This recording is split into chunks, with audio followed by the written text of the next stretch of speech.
Et salut à tous, c'est Kekit. On se retrouve aujourd'hui pour la semaine 6 de la Hades Draft League. Je suis en retard, je le sais, désolé, c'était ma dernière semaine de vacances. Donc je viens de rentrer, donc on est parti pour cette semaine 6. Et donc, qui dit semaine 6 dit donc playoff, la course au playoff qui est donc lancée pour de bon cette fois-ci. Et au programme, on va donc parler de 4 matchs, 2 matchs de D7 et 2 matchs de D6. On va commencer donc par Tritriton contre Elisa. Match intéressant parce que d'un côté on a Elisa qui est en 2-3 et Triton qui est en 3-2. Donc il y a potentiellement une course en playoff entre les deux qui peut être intéressante à suivre. Mais le problème c'est que Elisa est à moins 9 de GA et Triton est à plus 9. Donc le problème pour Elisa qui a un très mauvais GA si elle veut se qualifier pour les playoffs, il n'y a pas 36 solutions. C'est soit gagner sur des gros scores les deux dernières weeks pour essayer de rééquilibrer, d'avoir un GA à peu près neutre, ou sinon la deuxième option c'est gagner ces deux games et espérer qu'il n'y ait personne d'autre en 4-3 dans la poule. Dans tous les cas, pour Elisa, si Elisa veut atteindre les playoffs, il faut gagner les deux games, alors que pour Tritriton, s'il veut atteindre les playoffs, une game peut suffire. Donc on va voir tout de suite ce que ça donne. Avec quand même, il y a une petite différence quand même de standing je trouve dans les 6 parce que d'un côté Elisa avec Green Ninja, je sais plus si c'est le mecha, mais en tout cas c'est Green Ninja, Garchomp, Corvi et tout. Et de l'autre côté, bah ouais, il y a du slow qu'on galère. Attention quand même au Dracovic, même si bon, il y a quand même Empoleon pour venir dessus, donc ça devrait aller je pense, il y a quand même Empoleon plus Corvi. Même si bon, Corvi se fait un peu arracher, ça va lead, ok ça va ram. Oula. Ça a sacrifié. Oula!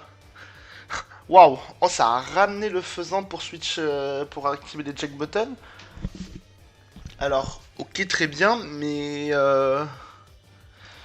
proc les jack buttons sur un fichu range, tu prends quand même Bagdad. Bon, remarque, maintenant tu sais qu'il est pas de choice band et qu'il est choice scarf. Un peu osé, ça va ramener le Rotomosh sur un Agility, d'accord, c'est le genre d'Empoleon setup, Agility dans Slam, quels sont ces deux moves? Le Thunderbolt qui va faire 92% et proc la Weakness Policy, ça va taper le Power Trip qui va évidemment prendre le KO, pas de Rocanet, mais le Iron Valiant va venir pour RK, avec tout parce qu'il est booster speed. Ouais, alors, j'aime bien l'idée. Je sais pas qui est passé derrière le build, si c'est Shop, si c'est Daharan. J'aime bien l'idée. Sauf que c'est beaucoup trop tôt pour le faire. Après, ça peut surprendre et tout, mais là, au final, t'as pris. Alors, t'as quand même pris le Rotom. Ce qui est quand même une bonne nouvelle pour Garchomp, même s'il y a toujours. Il y a toujours le Rotom Wash qui est en vie. Et t'as quand même cramé le booster énergie, donc ça veut dire que si t'arrives à faire switch out le Valiant, derrière Gren est un peu plus libre, même s'il a potentiellement Vacuum Wave. Mais le problème, c'est que derrière, tu perds donc ton Empoleon, qui était quand même un bon switch. Bon, remarque, je viens de dire, le gros galard, t'as quand même encore le Corvi qui peut venir dessus. Et surtout, t'as pris quand même une énorme barre sur le faisant DPT. Ouais, c'est un peu chiant, je trouve. C'est un peu très chiant. Ça va ramener le faisant. Ouais, mais le faisant est mort, bah oui, voilà.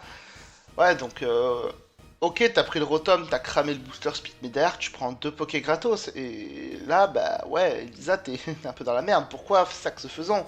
Pourquoi ne pas, je sais pas, ramener Corvi? Si t'as Greninja Scarf, tu ramènes Greninja. Enfin, ça ramène le Iron Hand. Oula. Oula! Oi, oi.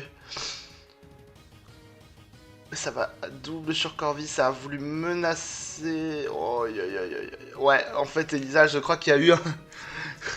Elisa, je crois qu'il y a eu un petit souci avec le faisant. Bah ouais, oh là là. Ah oui, les screens. Ah, je crois que j'ai vu dans le chat que c'était Shop qui a coaché. Qui a coaché Elisa cette semaine. Oh, ah ouais, d'accord, ok. Ouais, bon, va falloir essayer de remonter ça. Ok, le Moonblast qui prend pas le kill. Oh, Weakness Police à nouveau. La drop est chiant, mais ok. Ok, le Battle Bounty proc. Alors là, ça peut. Non, ça va passer un River Sweep. Dark Pulse. Flinch ou pas? Oh, ça prend le flinch. Non, ça va pas gagner comme ça. Je veux pas y croire. Ok, Mega Gleam. Surf One Shot. Ça stall. Je sais pas ce que ça a voulu stall, mais bon, c'est pas grave. Dark Pulse. Ça tank à 2%. Et ça tue. Malheureusement, ça ne va pas suffire. Et le Garchomp qui peut encore gagner son duel face à Hippo. Non, non, il peut pas. C'est donc une victoire de Tritriton 1-0. Je pense qu'il y a eu il y a eu un petit problème. À mon avis, il y a eu un petit problème dans les game plans d'Elisa. Les screens, c'est avant qu'il faut setup. Je me dis là déjà bon, la panique je trouve sur le faisant pitié.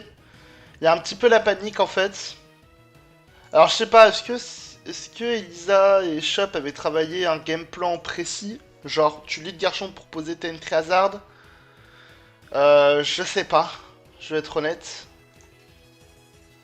Mais ouais, non, là, le sac faisant DPT à 72% pour proc le Jack Button, c'est pas possible. Après, là, ça a voulu Agility. C'est vrai que là, si tu re-Agility, c'est un bon play de re-Agility parce que du coup, tu te mets à plus 4 en speed. Alors que t'as Weak Test Policy. Ouais, ça aurait été intéressant de retaper une Agility. Parce que derrière, du coup, tu dépasses ta Iron Valiant et tu dépasses potentiellement tout le reste. T'es à plus dans l'attaque, t'es à plus 4, donc ça fait, attends, ça fait plus 4, plus 2, ça fait plus 8. Donc normalement ton power trip il est à 140 de BP, ça a pas forcément le KO, mais ouais, tu fais quand même des gros trous dans la team adverse. Ouais, mais bon voilà, je pense, et après, ouais, et après c'est la panique. Là, faut envoyer le Corvi direct, parce qu'en plus ton Corvi c'est un screener. Euh, il peut pas te one shot, hein. Il peut pas te one shot et Elisa va envoyer toute sa team sur l'Iron Valiant avant de se dire ah c'est quand même pas mal de ramener Corvi. C'est pas mal de ramener Corvi finalement, ça peut aider parce que bon même si le Corvi Attable tu vois tu prends 44%. Tu prends 44%, c'est vraiment dommage d'avoir sac toute la team comme ça. Bon, tant pis, Elisa qui s'est s'apporter un peu et donc Elisa qui n'attendra pas les playoffs de cette division 7. On va enchaîner avec la deuxième game entre Georgetta57 et Choupi. Donc Georgetta 57 qui est en 2-3 je crois au moment de la game. Oui, je crois qu'il est en 2-3 contre Choupi qui est un sub, qui est en 0-5, il est venu pour sub quelqu'un, donc on est en division 6, pardon, je vais te préciser, je vais alterner D6 et D7. Et du coup, ouais, donc Choupi, qui donc est un sub, ne va pas être impacté par la relégation en division 7. Contre Georgetta qui est en 2-3, Georgetta qui a besoin de win, c'est assez important pour le coup. On va donc y aller tout de suite. C'est quand même marrant parce que du coup il y a l'Exerkitry. Xerkitry c'est un Pokémon qui est un peu gaulerie dans le sens où, ouais, comment je vais expliquer ça. Xerkitry c'est qui tout double, hein. C'est soit il marche bien, soit il marche pas. On va voir en tout cas ce que ça donne. Ça lit Tapo Fini contre le Green Ninja. Avantage hit pour Choupi, ça va taper le gunshot d'entrée, ça va mettre 17%, ok. Donc le champ qui prend 0 tout simplement, ça va ramener le Team Blue. Team Blue qui a un sprite 3D, c'est intéressant, enfin on a tous les sprites 3D. Ça va être le Tapu Fini sur le Ruination, bon 50%, ça c'est bien d'aller chercher 50%, ça va taper Taunt pour empêcher d'entrer Hazard. L'herbe mentale pour pouvoir taper Whirlwind. D'accord, j'aurais préféré des Entry Hazard, après peut-être qu'il y en a pas, Ruination qui miss, Feufollet qui miss en retour, ça c'est bien, et j'aurais posé, voilà, j'aurais préféré avoir des Rocks plutôt que ce Ruination, mais bon c'est pas grave. Le Leaf Storm sur le Rotom, ok, ça va ramener, donc, pardon, sur le Shaymin, ça va ramener Garchomp sur la synthèse. Est-ce que Shaymin a genre Dazzling Gleam? Non, ça va taper Siffler, remarque, ça fait quand même de meilleurs dégâts, ça va pas drop et ça va taper le Toxique. Toxique, un Pokémon qui a Natural Cure, c'est un peu terrible, mais bon. Ça va ramener le Rotom, le Dazzling Gleam qui va faire 19%. Vu les dégâts que t'avais fait sur Seed Flare, je ne pense pas que Dazzling Gleam prenait le kill. Parce que, attends, Seed Flare c'est quoi? C'est 120 de BP, je crois, avec le stab c'est 180. Alors que Diglim c'est 160, je sais pas fait gaffe, non c'est... Non c'est 80, ouais c'est 80, 160, t'as fait 53, tu prenais pas le kill avec Diglim, donc fallait peut-être continuer à taper un Seed Flare. En tout cas c'est pas grave, donc le toxique qui du coup est annulé par le switcher de Shaymin, ça va ramener le Team Blue sur un Pain Split, c'est chiant parce que du coup tu prends 69% gratos pour re-ramener Shaymin sur le Leaf Storm. Ça va vouloir se heal très certainement. Hop, ça va laisser le heal, ça va taper Volt Switch, je pense, du côté. Non, ça va taper Feu Follet cette fois sur le Shaymin. l'obsession de vouloir mettre un statut, ça va retaper feu follet. J'aime vraiment pas ce deuxième feu follet parce que bah on est un peu dans un statu quo en mode bah là le Shimine fait pas grand chose au Rotom, mais le Shimine ne craint pas grand chose en même temps, donc il peut commencer à stall un petit peu. J'avoue que ouais, j'aurais préféré largement, là j'aurais vraiment préféré un Volt Switch pour au moins remettre un peu d'aggro du côté de Choupier plutôt que de chercher à vouloir poser ça. Ça va retaper Pain Speed pour remettre un peu le Rotom en vie. Les Seed Flare Seed Flare qui a je crois 40... C'est 30 ou 40% de drop à moins de l'aspect dev? Je crois que c'est 40, ça ne proc pas en tout cas. La synthèse qui se heal, et là on est dans une phase assez marrante, hein, mais bon c'est pas grave, ça va ramener le Tinglu. Pourquoi ça ne ramène pas le Moltres? Parce que tu as peur d'un feu follet, mais du coup tu vas te faire burn ton Tinglu. Tu as peur d'un Volt Switch, pardon, et ça va défog les rocks sur la pose des rocks. Non, ça va taper Ruination.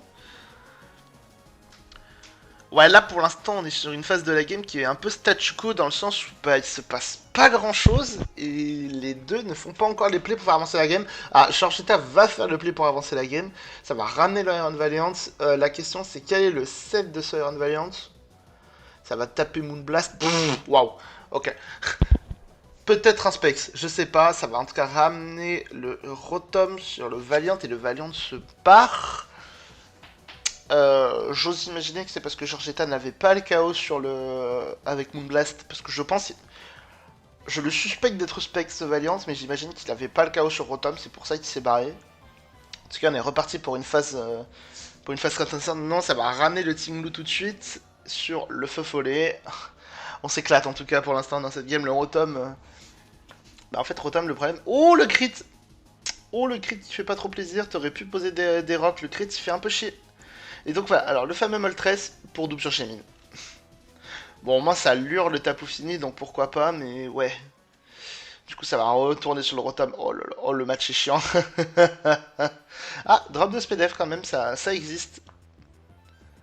Ça va ramener le Scizor. Bah ouais, maintenant il y a le terrain brumeux, donc tu ne risques pas de te faire para. Le Scizor qui ne veut pas bouger son sprite 3D, mais qui va se prendre 82% sur T-Ball, très certainement Specs, ce Scizor qui trie. J'en ai marre de voir ces interactions. Ah pardon, parce que je suis en mode ouais, il a pas Volt Switch, pardon.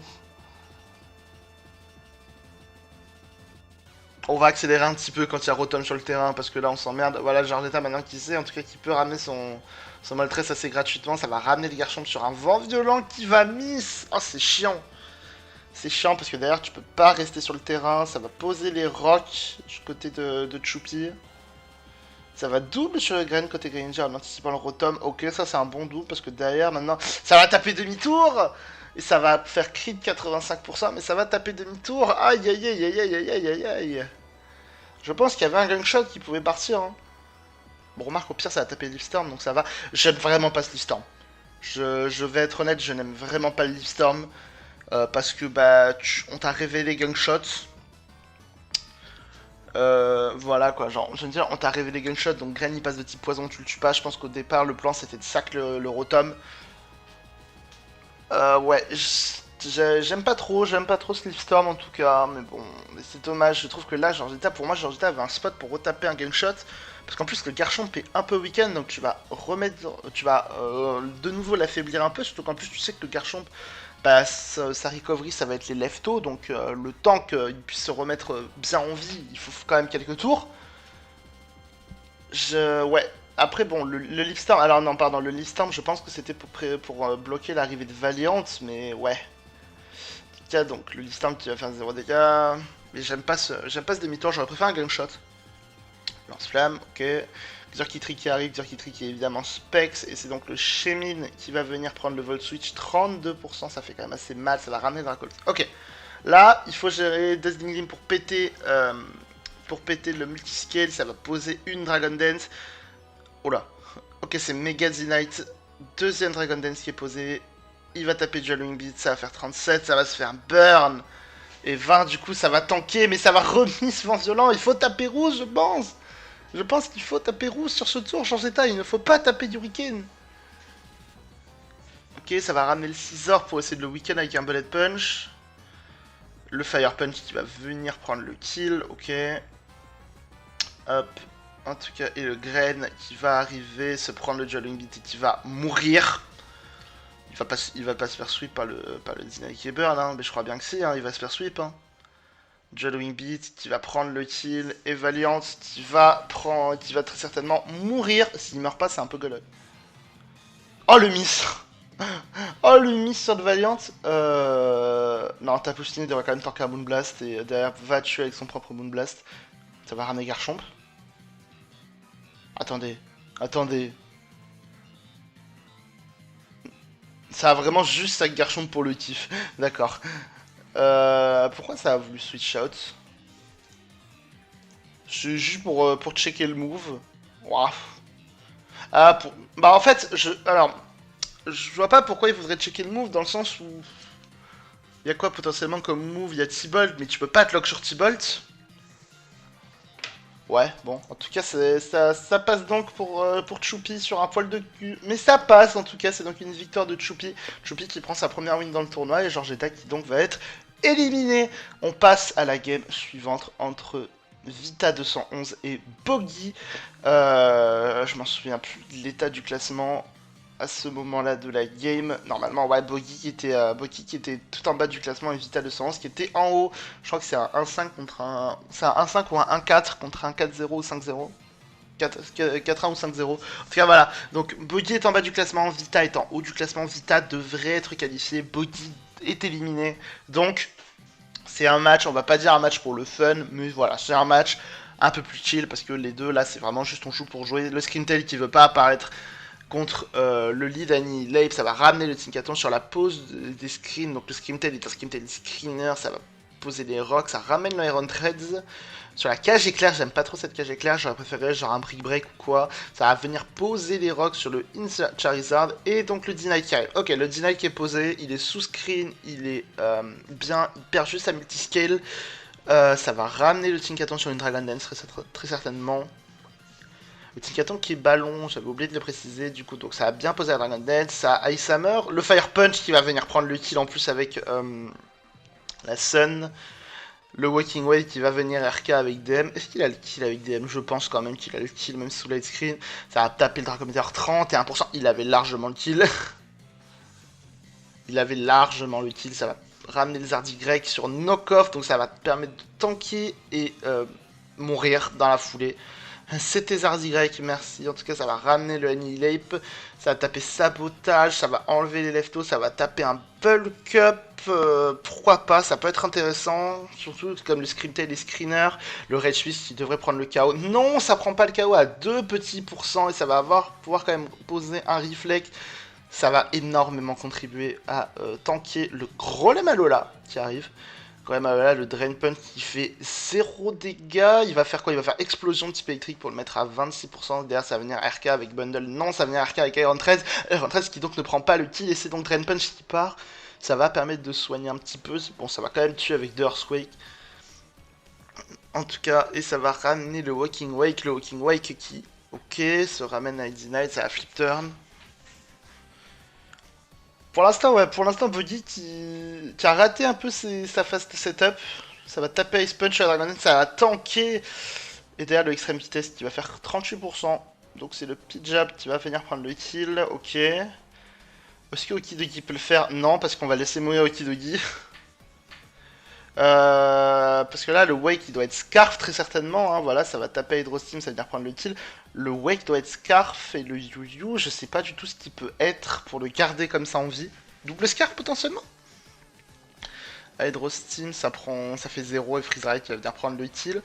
Si c'est double Scarf, ça peut potentiellement le faire. En tout cas, ah, il prend les rocks. Il est pas Scarf. Bon, bah, ouais, c'est un peu dommage du coup de garder autant en vie le Chiyu.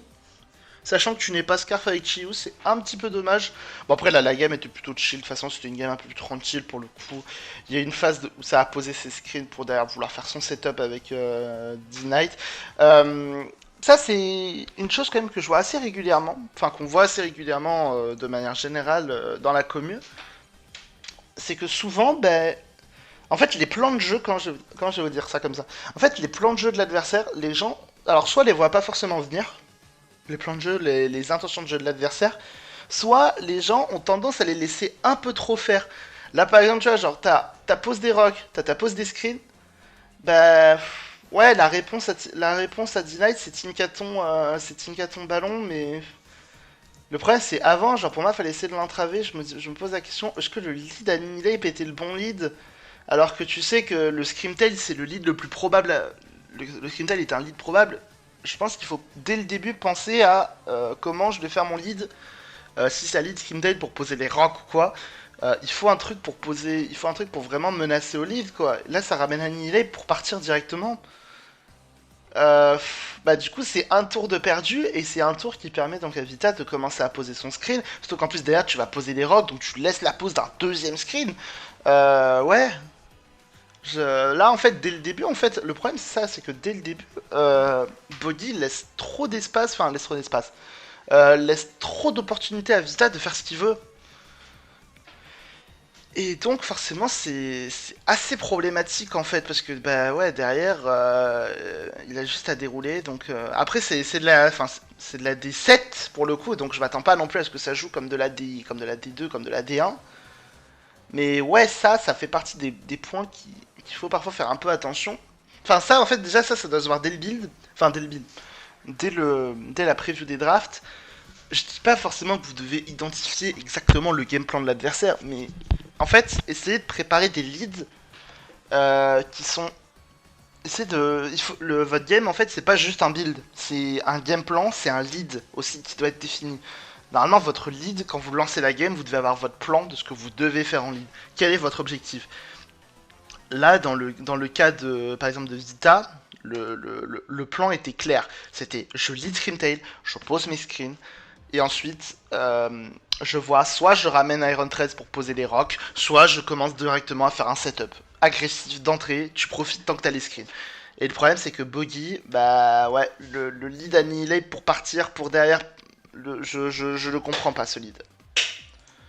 Je ne comprends pas. C'est dommage en soi, c'est assez dommage pour le coup. Parce que je pense que si tu adaptes ton lead, bah la game est beaucoup plus serrée parce que justement on laisse pas trop, enfin tu laisses pas trop vite à vivre. Ça va peut-être aussi mal préparer les screens côté Boggy. Mais bon, c'est pas grave en tout cas. C'est donc une défaite de Boggy et une victoire de Vita. On va donc passer à la dernière game entre Bastien underscore et Jackie. Qu'est-ce que ça avait donné eux là? Qu'est-ce que ça avait donné? Je m'en souviens pas avant leur tournoi. Jackie qui est en 5-0, Jackie qui est en train de smurf, hein, qui est en train d'éclater sa poule. Et Bastien underscore qui est en 3-2. Donc, si Bastien gagne cette game, Bastien est assuré d'aller en playoff contre Jackie qui est en 5-0 et qui est déjà en playoff. Donc, c'est quand même une grosse game pour Bastien underscore. Et là, ça va être intéressant parce que du coup, ça va faire écho à ce que je vous ai dit juste avant. Il y a un pas à la fin dans la team de Jackie. Il faut. Alors, je dis pas forcément que le lead pas à la fin est obligatoire côté Jackie, mais il faut essayer de trouver un bon lead qui va vous permettre, en plus de ça, de menacer un petit peu ce Palafin pour punir potentiellement le lead Palafin, parce que voilà, en général, les gens qui jouent Palafin, bon, je dis pas qu'ils vont tout le temps vouloir le jouer en lead, parfois ils vont juste attendre le bon moment pour le ramener, pour le transformer, mais quelquefois on va le voir en lead, dès le lead il va être transformé, et c'est là où il faut punir, donc on va voir en tout cas ce que ça va proposer du côté de Bassin, ça va lead Empoleon contre le lead Frostlass qui peut subsire, enfin, j'aime pas trop ce lead Frostlass pour le coup. Parce que je me dis justement que bah ouais ça vient pas trop punir un pas à la fin. Ça vient pas trop punir ça. Je me dis bah Zeraora aurait pu être un bon lead. Parce que Zeraora ça aurait forcé un Gliscor. Donc t'aurais pu potentiellement coff sa Toxicorb. Je trouve que ça aurait été plus intéressant d'avoir le lead Zeraora ici. Surtout qu'en fait là le lead Zeraora il est pas trop puni par Jackie en fait. Enfin le seul lead qui peut venir punir vraiment le Zeraora c'est Gliscor. Ce que j'entends tu vois ça peut lead Gliscor potentiellement. Mais ouais, du coup, ça fait une pause des rocks gratuite, c'est un peu dommage. Et en plus de ça, ça va devenir transformé pas à la fin. 42% quand même, ça va mettre une petite barre sur le pas à la fin. Et ça va ramener Iron sur la pause de la Sticky Web. Et liquidation de la qui fait 45%, ça fait pas grand chose. Ça va quand même choper la drop de def. Level switch qui part. Pour ramener Empoleon, ça a joué Sticky contre compétitif. Et liquidation à nouveau. Mais c'est un suicide lead ou quoi sur Aquanid? Oh, le drop. A plus 4. Ouais. ça va défog dans la foulée. Ça va vouloir. Est-ce que ça va vouloir imposer la sticky? Je pense qu'il faut chercher à imposer la sticky web. Ça a retapé liquidation. Le Araquanid, c'est suicide lead.